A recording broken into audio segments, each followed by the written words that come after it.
IAEA का पक्षपाती रवैया फिर आया सामने, ईरान पर ही लगाया परमाणु समझौते के उल्लंघन का आरोप।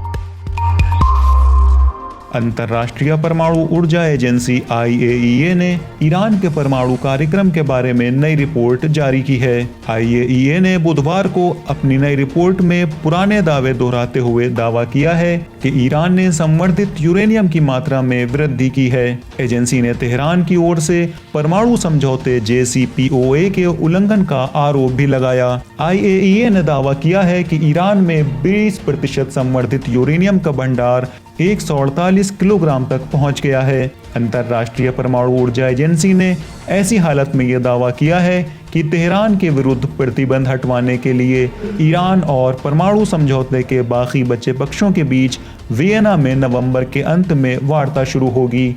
ईरानी विदेश मंत्री हुसैन अमीर अब्दुल्लाहियान ने भी पिछले दिनों अपने रूसी, चीनी, ब्रिटिश, जर्मनी और फ्रांसीसी समकक्षों से मुलाकातें की हैं। दूसरी ओर ईरान के उप विदेश मंत्री अल-बाखरी कनी ने प्रतिबंधों को समाप्त कराने के उद्देश्य से जारी सप्ताह पेरिस, बर्लिन, लंदन और मैड्रिड का दौरा किया। सब्सक्राइब करिए विलायत न्यूज़ को ताकि ऐसे ही अहम खबरें आप तक पहुंचती रहें।